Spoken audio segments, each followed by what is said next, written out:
Gloria a Dios. Vamos a entrar en materia ahora sí. Quiero hoy hablarles de un tema que va a ser de mucha bendición para el entrenamiento de nuestras vidas. Es un tema que es básico, pero importante para que usted se fundamente en las Escrituras y en la palabra del Señor. Si usted tiene un buen fundamento escritural, entonces su piso estará firme y de esta manera usted puede edificar su vida. La palabra de Dios es importante. Y hoy quiero hablarles acerca del tema, las tres dimensiones de la palabra de Dios. Las tres dimensiones de la palabra de Dios. Vamos a entrar en la primera dimensión de ella, y esta es la dimensión histórica. La dimensión histórica. Este nivel te permite conocer los hechos que acontecieron. Es decir, en la palabra de Dios hay relatos, hay historias, hay acontecimientos que todos son veraces, ocurrieron, tienen un tiempo, tienen un espacio, tienen una geografía y quedaron impresos, quedaron escritos en las Escrituras que hoy usted tiene disponible en las manos, lo que nosotros llamamos la Biblia. Hoy en día la Biblia no solamente es un libro físico, sino que la Biblia es digital. Puede estar en tu celular, puede estar en tu tablet, puede estar en tu computadora. Hoy la Biblia es el libro más vendido de todo el mundo y también llega de diferentes maneras a las manos de las personas. Nosotros seguimos una página de mártires, de personas que van y ministran la palabra de Dios en países donde es prohibido y donde es un delito ministrar la palabra. Por ejemplo, uno de ellos es Corea del Norte. Usted no puede ir a Corea del Norte a predicar la palabra de Dios o a regalar Biblias porque lo llevan a prisión o lo pueden ejecutar en Corea del Norte. Otros países como Pakistán, partes de China también, Afganistán y todas estas partes en la parte norte de la India es prohibido predicar la palabra de Dios. Los hindú literalmente pueden agarrarte y darte una paliza y te pueden matar si te ven predicando la palabra de Dios. En la parte sur de India es permitido predicar la palabra de Dios, pero tú no puedes entrar a un sector hindú sin permiso, porque si lo haces, entonces te pueden prender fuego y te pueden golpear y te pueden matar. Esta es la realidad que hoy en día nosotros tenemos. Y por esa razón hay personas que sufren. Hace un par de años atrás estábamos orando, mi esposa y yo, por un pastor que estaba preso por repartir Biblias de manera clandestina. Él, si se puede decir, traficaba y repartía Biblias, pero como el gobierno no permitía de manera legal hacerlo, él daba la Biblia de manera clandestina y lo encontraron y entonces lo metieron preso. Luego más tarde descubrimos que el pastor había sido liberado de estos cargos y ya estaba en plena libertad. Nosotros gozamos de algo muy importante, es que tenemos nuestras iglesias abiertas, nuestros recintos, podemos armar una tarima donde queramos, con el permiso, por supuesto, de las autoridades, pero podemos predicar la palabra al aire libre, podemos reunirnos sin temor y podemos adorar, glorificar y predicar las Escrituras sin temor a ser golpeados o puestos en prisión. Eso es una bendición que nosotros aquí en Venezuela tenemos. Amén. Gloria a Dios.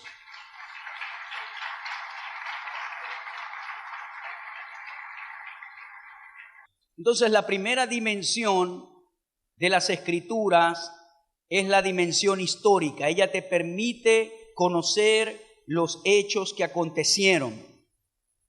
Aquí, en esta dimensión histórica, vas a aprender sobre los personajes, quiénes fueron, qué hicieron, dónde vivieron.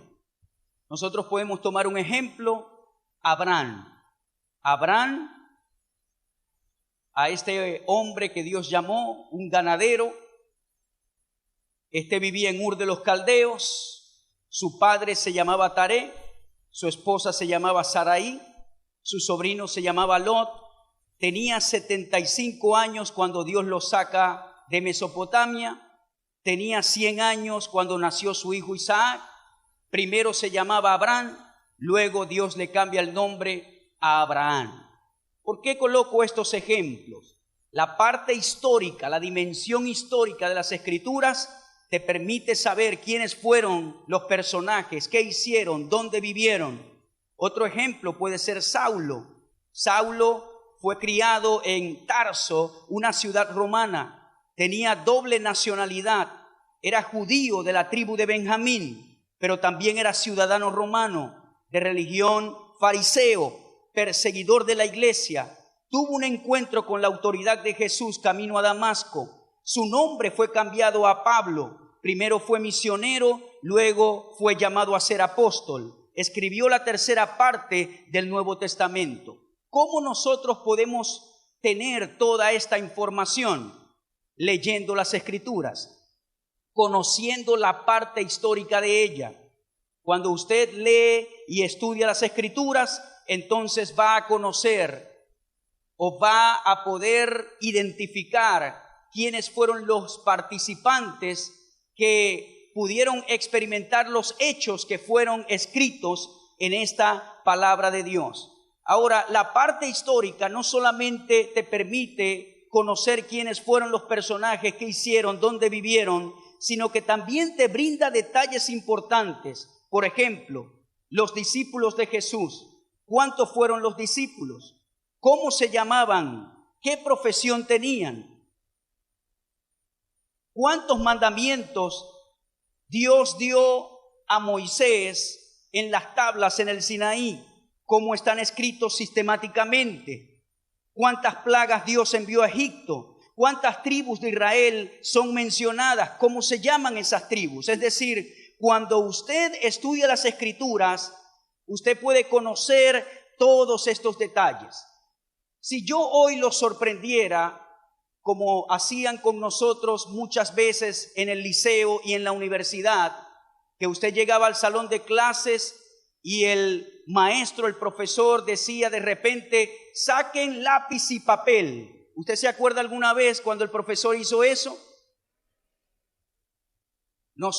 A nosotros nos entraba pánico cuando el profesor, especialmente si era una materia difícil, matemática, física, química, cuando decía lápiz y papel, y habían algunos que yo recuerdo que decían, pero profe, no haga eso, no, y casi que lloraban.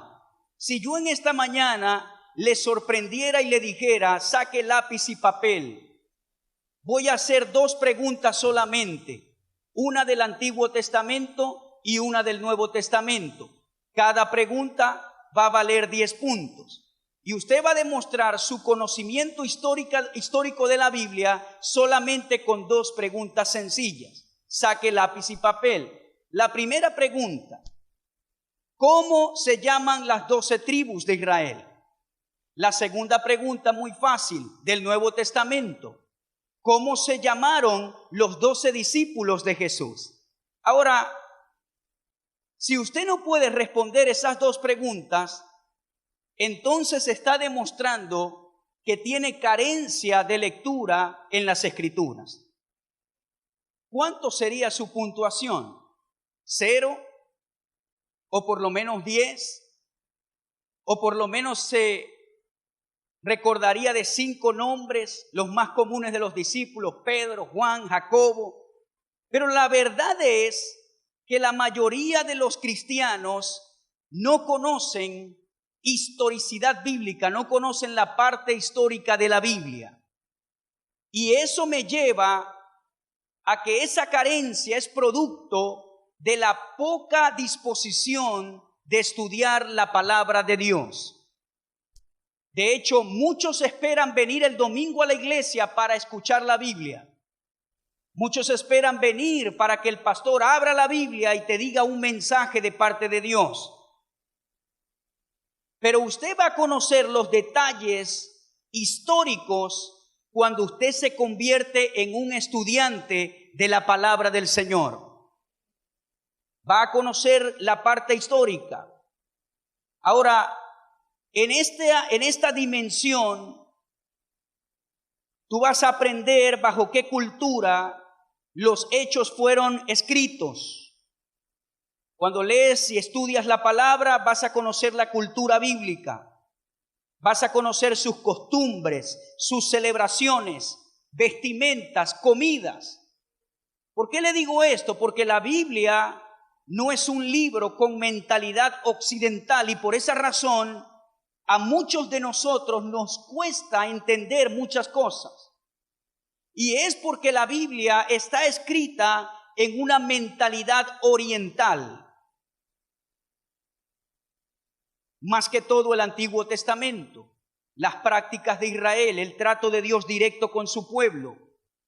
En la geografía israelita, en el mapa mundi, ellos se encuentran en el hemisferio oriental, nosotros estamos en la parte occidental, y al cambiar de ubicación, entonces eso se traduce que tenemos costumbres diferentes, tenemos una cultura e idiosincrasia diferente a esas personas que viven al otro lado del mundo.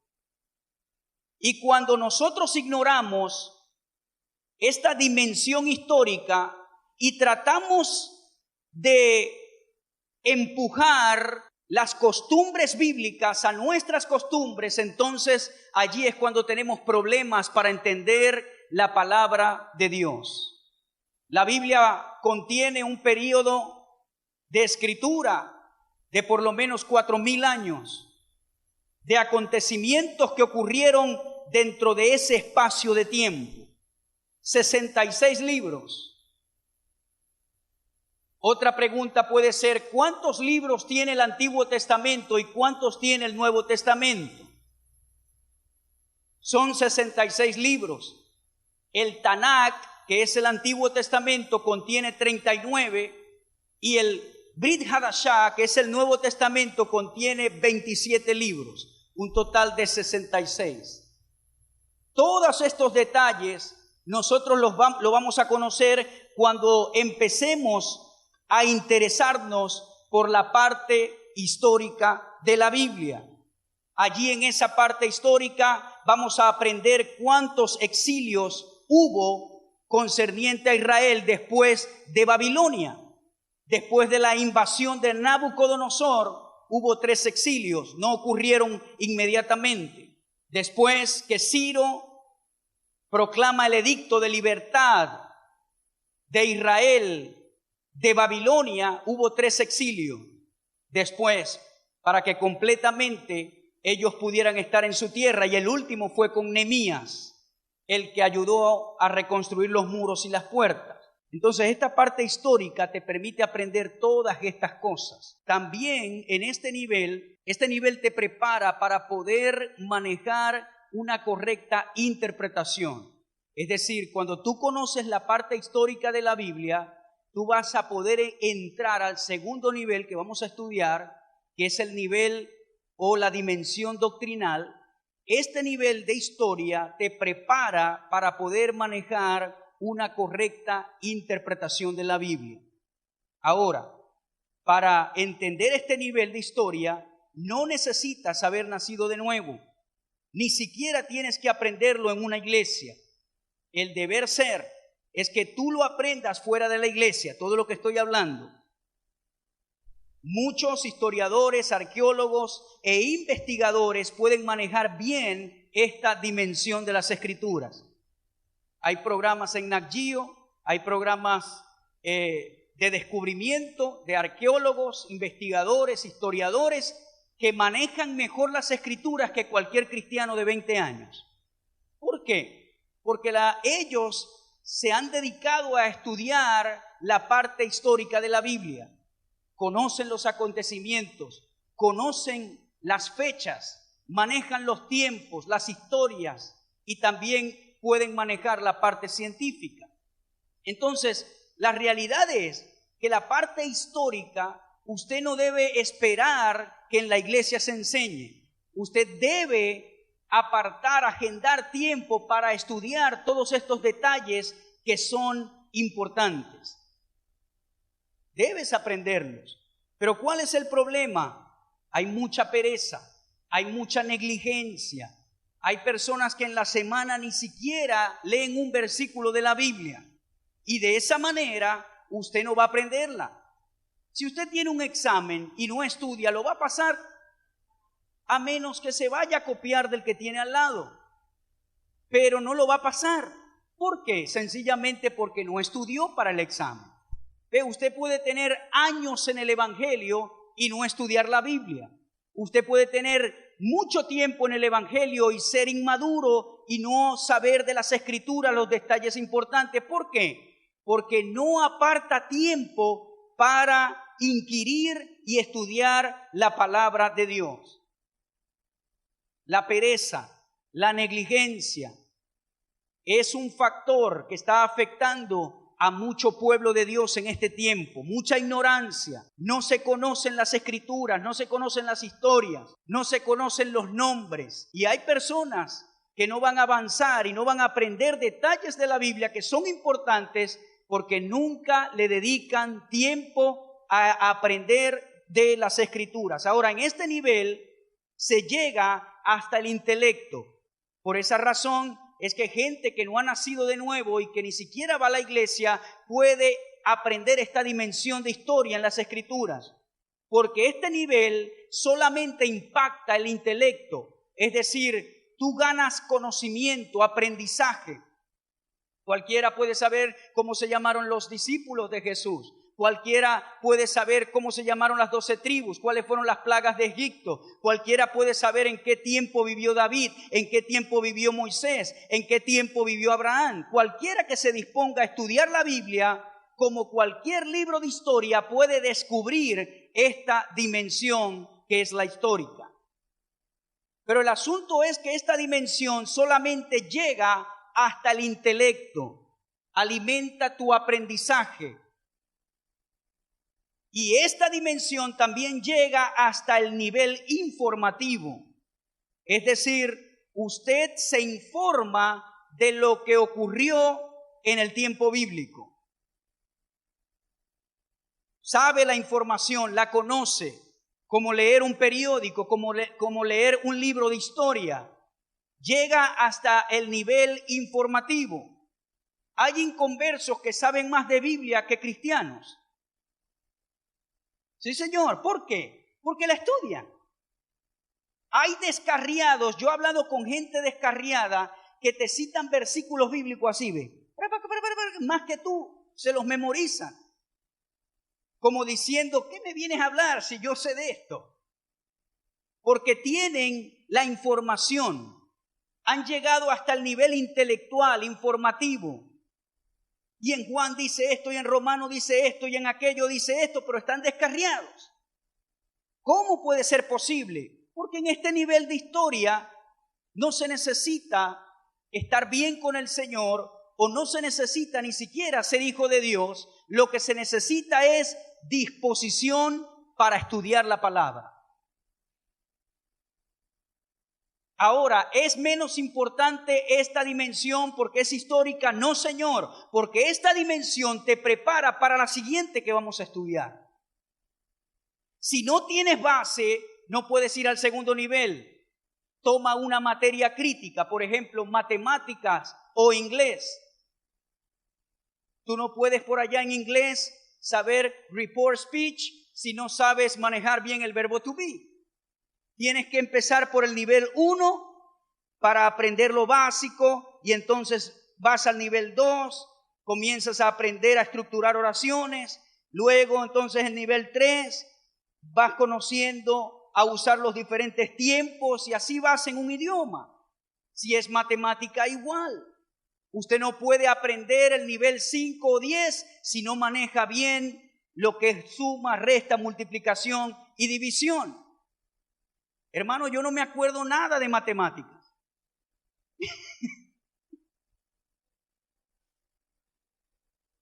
Nunca me aplazaron matemáticas en el liceo, pero ahorita no me acuerdo de nada. Pero tomando esos ejemplos para las Escrituras, este nivel es importante y lo quiero recalcar para pasar al otro. Si usted le hace un examen a muchos hoy en día de lo que es historia bíblica, salen aplazados porque no estudian. Y yo quiero hoy puyarlo, quiero incentivarlo, quiero despertarlo a que en la semana, diariamente, usted le dedique un ratico a la palabra de Dios y va a aprender mucho de ella. Si usted es nocturno, que no se acuesta temprano, bueno, aproveche la noche y estudia un rato. Si usted es matutino, entonces se levanta temprano, dedíquele un rato a la palabra de Dios y va a aprender muchísimo y Dios comenzará a hablarle, pero eso es más adelante. Pero va a comenzar a aprender cosas que usted dice, tantos años en el Evangelio y no sabía esto, porque no le dedicaba el tiempo. Ahora vamos a la dimensión doctrinal. Vamos a tratar por lo menos de terminar esta parte y dejamos el resto para el siguiente o el próximo domingo. No el siguiente, sino el otro que viene arriba. Amén. Entonces, vamos a la segunda dimensión, que es la dimensión doctrinal. Esta dimensión ya personifica lo que nosotros somos y creemos. Pero para entrar en esta, debemos conocer la primera, porque la primera te va a permitir tener una correcta interpretación de los hechos. La dimensión doctrinal. La doctrina es el conocimiento que establece los principios de Dios para vivir por ellos. Si usted no conoce los principios cristianos o bíblicos, entonces ¿cómo va a vivir y cómo va a creer en ellos? Eso es lo que hace la doctrina. La doctrina te provee el conocimiento que establece los principios para tú luego practicarlos y creerlos. La Biblia está llena de experiencias que no necesariamente establecen una doctrina. Esto es importante que usted lo conozca. Usted puede tener una experiencia, pero eso no lo convierte en una doctrina. Amén, hermano. Deme un ejemplo. Por ejemplo, usted estaba orando boca abajo y Dios le habló ese día.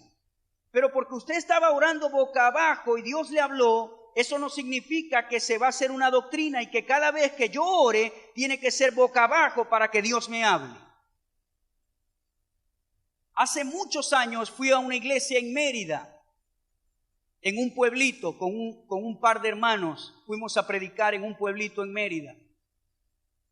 Y recuerdo que me invitaron a una iglesia de campo en la noche, una iglesia en una montaña.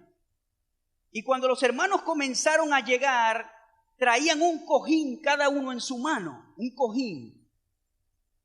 Uno sabe que el hermano trae una Biblia, ¿no? Ahora muchos ni Biblia, sino que la tienen en el celular. Pero esa noche yo vi que cada hermano llegaba con un cojín. Y yo decía, Dios mío, ¿ese cojín para qué será? Nos miramos los que estábamos ahí. Y a lo que veo, cada uno tiró su cojín en el piso. Y esa noche era servicio de oración. Y bueno, cuando el pastor dijo, a orar, vamos a comenzar a orar, todo el mundo se arrodilló en el cojín. Duraron como 1 hora arrodillados con el cojín y nosotros no sabíamos y tuvimos que estar sin el cojín ahí. Ya ellos sabían y se les había enseñado que para orar tenía que ser arrodillado, si no Dios no los escuchaba. Tenían ese paradigma en su cabeza. Imagínense, yo oro acostado, parado, sin franela, con ropa, sin ropa, en el baño, en el cuarto, manejando, porque Dios te puede responder como sea. Ahora, no tome esto para siempre orar acostado. Ay, es que el pastor dijo, no, hay momentos que hay que levantarse, hay momentos que hay que arrodillarse. Depende del movimiento del espíritu, tu posición corporal es importante. Y recuerdo que cuando terminó el servicio de oración, se levantaron los hermanos como una lechuga y agarraron su cojín, y los tres que éramos invitados, nos miramos los tres como diciendo, ajá, ¿quién va a levantar al otro? Y nos entró fue una crisis de risa. Entonces, hay personas que a veces de experiencias hacen una doctrina. Pero es importante saber que la Biblia está llena de muchas experiencias que no necesariamente establecen una doctrina. Por ejemplo, muchos cristianos citan el versículo que dice, cree en el Señor Jesucristo y serás salvo tú y tu casa. Y eso fue una palabra de ciencia que Pedro le dijo específicamente a Cornelio en ese momento, para Cornelio en ese momento. Ahora, no necesariamente te estoy diciendo que no creas que toda tu familia se va a convertir a Cristo. Es bueno saber que cuando uno llega a Cristo, la luz del Señor llega a ese hogar y esa luz ilumina todo el hogar. Yo estoy de acuerdo con todas esas cosas. Pero usted tiene que saber que si su familiar no recibe a Cristo como Salvador, se va a perder. No, lo que pasa es que Dios le dijo, aquí dice, serás salvo tú y tu casa. Sí, esa fue una palabra específica para Cornelio, pero esa experiencia no se convierte en una doctrina. Tú tienes que predicarle a tu familiar, a tu familia, que reciba a Cristo, pero depende de ellos si se salvarán o no. Pero no es un sine qua non, un imperativo que eso va a pasar en tu familia, porque esa experiencia que tuvo Cornelio, entonces es para todo el mundo. Eso es un ejemplo que es muy sencillo. La doctrina establece la creencia en los principios que practicas en tu vida. Vamos a leer segunda carta de Timoteo, capítulo 4, versículos 2 y 3. Segunda carta de Timoteo, capítulo 4, versículos 2 y 3. Leemos desde el verso 1. Te encarezco delante de Dios y del Señor Jesucristo, que juzgará a los vivos y a los muertos en su manifestación y en su reino, que prediques la palabra, que instes a tiempo y fuera de tiempo, redarguye, reprende, exhorta con toda paciencia y doctrina. Versículo 3. Porque vendrá tiempo cuando no sufrirán la sana doctrina, sino que teniendo comezón de oír, se amontonarán maestros conforme a sus propias concupiscencias. ¿Qué hace la doctrina? La doctrina te da un fundamento firme para lo que tú vas a creer. Esta parte es muy importante, porque cuando usted tiene una sana doctrina, entonces no vas a tener las ganas de tener comezón de oír, y los que vengan conforme a sus propias concupiscencias no te van a poder engañar. Es decir, la doctrina te proporciona convicciones en el Señor. Y hay una sana doctrina. Hay una versión que dice, aquellos que quieren escuchar lo que desean. Muchos se preguntarán, ¿qué significa comezón de oír? Eso es un hebraísmo que significa querer escuchar lo que mis oídos quieren escuchar. A mí me ha pasado. Personas que tienen un problema y le preguntan a este pastor, por ejemplo, pastor, tengo este problema, ¿qué piensa usted? Y usted le da el consejo pastoral. Pero como no escuchó lo que su oído quería escuchar, van a otro y le dicen, tengo este problema, ¿qué piensa usted que debo hacer? Bueno, debes hacer esto, esto y esto. No lo convenció. Y va al otro hasta que escucha lo que su oído quiere. Es decir, esa persona no está buscando un consejo que lo haga cambiar necesariamente, sino que está buscando una información que apoye lo que está haciendo. Y eso es lo que significa en la Biblia comezón de oír. Comezón de oír es que yo quiero escuchar algo que apoye lo que yo estoy practicando. Pero si usted tiene una sana doctrina, entonces cuando alguien venga a querer decirle algo contrario a las Escrituras, usted no lo va a creer. ¿No lo va a creer? Amén, hermano querido. Y a veces hay personas que tuercen las Escrituras a la manera que ellos desean, para poder cumplir su concupiscencia. Yo recuerdo de un hombre de Dios que se enredó con una mujer, esta mujer casada, y entonces se enredó con ella y comenzó a enseñar de que el matrimonio civil no era importante, solamente lo que importaba era la bendición de Dios. Él trató de torcer las escrituras para adaptar esa falsa doctrina al comportamiento que él tenía. Y si usted no tiene un buen fundamento o está en la misma condición, cuando escuche eso, entonces va a tener compatibilidad y va a decir, ay, yo estoy en la misma situación, estoy enredado con una mujer, ella está casada, yo no puedo casarme porque estamos enredados en los documentos, ese pastor es de Dios. No, señor, la Biblia es clara, someteos a todas las autoridades civiles, porque no hay autoridades que no hayan sido delegadas por Dios. Usted, para saber esto, y me salgo rápido, siempre lleve un problemita a lo macro. Vamos a decir que es lo que decía ese pastor es correcto, que el matrimonio civil, la autoridad civil no tiene importancia. Vamos a llevar eso a todos los casos de la vida. Entonces, si el matrimonio civil no es importante, eso quiere decir que no es importante tener un acta de matrimonio. Y si no es importante tener un acta de matrimonio, entonces las otras entidades que te piden acta de matrimonio para hipotecas, compras y otras actividades comerciales de la vida, entonces serán imposibles alcanzarla. Si no es importante la autoridad civil, entonces no es importante tener una cédula de identidad que diga casado o un pasaporte para poder viajar. Entonces, cuando usted comienza a desmenuzar eso, el resultado es un colapso social. Y si no hay un registro de matrimonio en la jefatura civil, entonces, ¿cómo se puede saber cuáles son los habitantes casados que hay en una sociedad determinada? Entonces, cuando usted analiza un principio que se desvirtúa hacia la sociedad, eso no es de Dios. ¿Cuántos necesitan una cédula viviendo aquí? Todos. Un pasaporte, un acta de matrimonio que a veces la piden, el acta de nacimiento.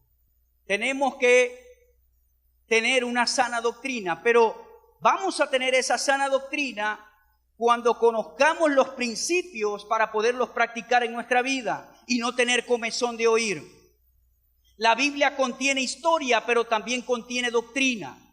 La primera parte, la parte histórica, muy importante, los nombres, los lugares, los personajes, las costumbres, la cultura, pero ahora viene la dimensión doctrinal y el Hijo de Dios, si no conoce bien el primer nivel, menos va a conocer este nivel doctrinal. Estás escuchando el mensaje de la palabra de Dios por Alegre 103.5 FM. A veces hay personas que se nota que no conocen su doctrina fácilmente. El conocimiento doctrinal ordena tus pensamientos y te provee un conocimiento sistemático de aquello que creerás y practicarás.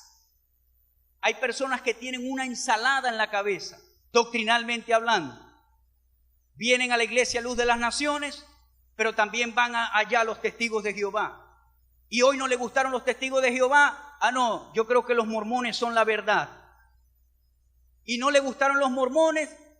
No, yo creo que la verdad está en el hinduismo. Y terminan por allá, tienen una ensalada en la cabeza. Pero la doctrina no es la doctrina de un concilio o de una denominación que yo estoy enseñando aquí en esta mañana. La doctrina es la doctrina en la Biblia y se consigue fácilmente. Amén. Se consigue fácilmente. Entonces usted tiene que deshacerse de esa ensalada en su cabeza y comenzar como creyente a conocer plenamente y manejar la doctrina bíblica, lo que le dice Pablo a Timoteo en su segunda carta, capítulo 2, versículo 15, uno de mis versículos favoritos. Segunda carta de Timoteo, capítulo 2, versículo 15, Pablo le dice algo poderoso a su hijo en la fe. Y le dice: procura con diligencia presentarte a Dios aprobado, como obrero que no tiene de qué avergonzarse, que usa bien la palabra de verdad. Hay una versión que dice que sabe dividir correctamente la palabra de verdad. Usted tiene que convertirse en un experto en dividir correctamente la palabra de verdad. Porque la doctrina es el piso donde edificarás. Tienes que saber de la salvación. Es por fe, es por obras. Tú tienes que saber de cada tema de la Biblia. Vamos a irnos con ejemplos del Nuevo Testamento. Tú debes saber qué es la salvación, a través de quién vino la salvación. Es por fe, es por obras, se pierde, no se pierde. ¿Qué dice la Biblia de la salvación?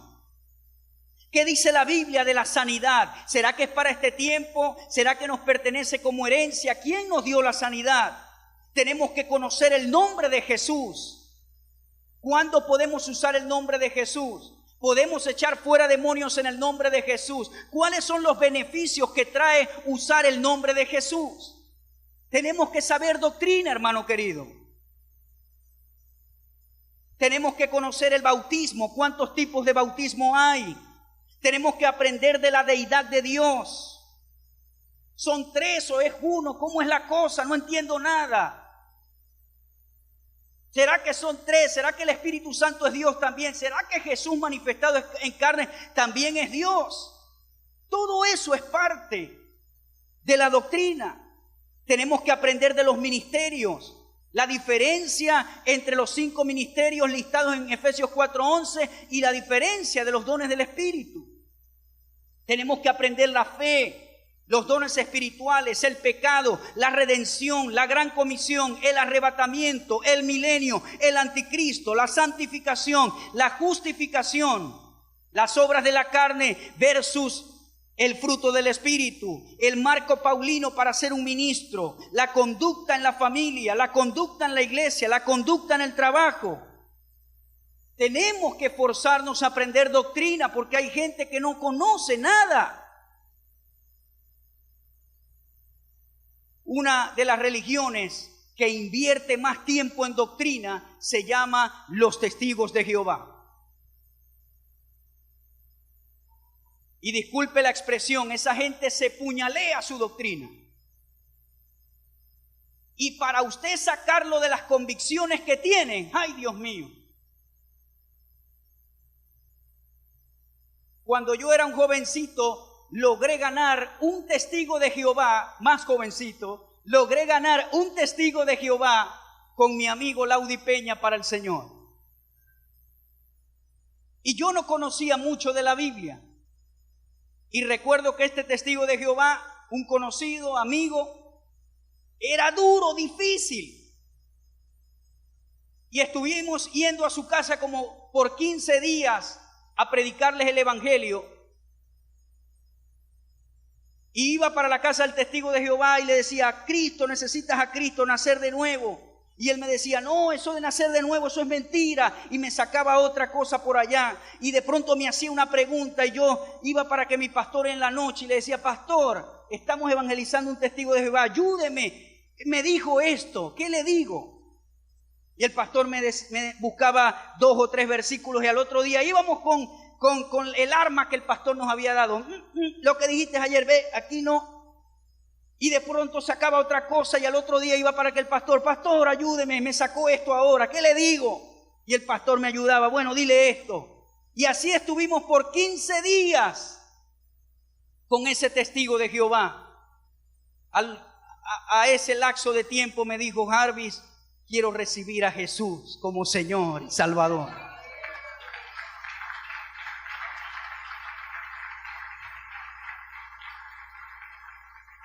Se bautizó, comenzó a ir a la iglesia, hoy en día es cristiano. Hoy en día pertenece al evangelio. Y recuerdo que los que lo estaban discipulando se enojaron con él, se enojaron. Pero Los testigos de Jehová invierten tiempo en doctrina. Y muchos hijos de Dios no saben qué significa el bautismo. No saben qué es la salvación. No saben qué son los dones del Espíritu. No saben qué es la profecía. No saben qué es la diferencia de un profeta del Antiguo Testamento, un profeta del Nuevo. No saben qué es la diferencia entre una profetisa y a una profeta. No conocen la columna vertebral de la profecía. No conocen qué tengo que hacer con la profecía cuando la escucho. La parte doctrinal es muy importante porque te va a dar el piso para que tú tengas convicciones sanas y sepas qué vas a hacer. Hay beneficios de conocer bien la doctrina y en Efesios 4:11 lo dice.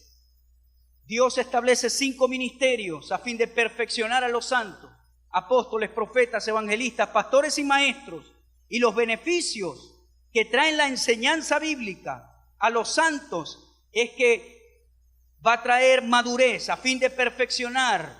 Esa palabra perfeccionar no es perfección de que no tienes ninguna falla, sino que está hablando que Dios instituyó a estos 5 ministerios para hacer madurar a los santos, para que estos hagan la obra del ministerio y la edificación del cuerpo de Cristo. El segundo beneficio es llegar a la unidad de la fe y del conocimiento del Hijo de Dios. El tercero es llegar a ser un varón maduro. Allí dice perfecto, pero la palabra es maduro. Llegar a ser un varón maduro y a la medida y estatura de la plenitud de Cristo.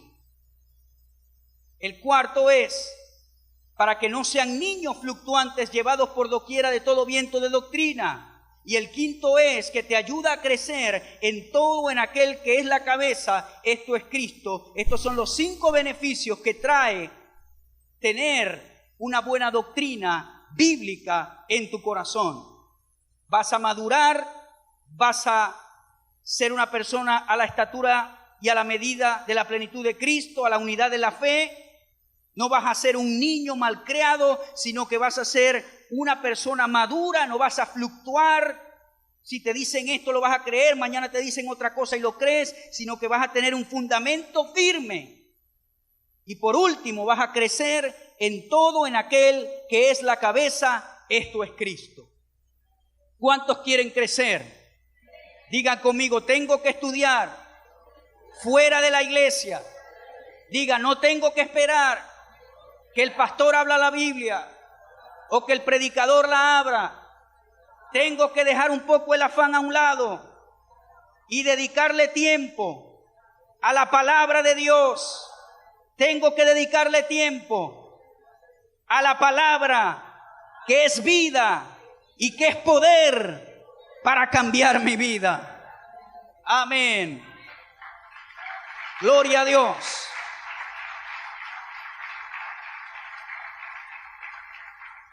La tercera dimensión acerca de la cual estaremos conversando es la dimensión revelacional, y para esta necesito un buen tiempo. Vamos a esperar otro domingo, terminamos esta enseñanza, amén. Pero por ahora, comprométase a aprender de la dimensión histórica, que es importante para aprender los hechos veraces, y esfuércese a aprender la dimensión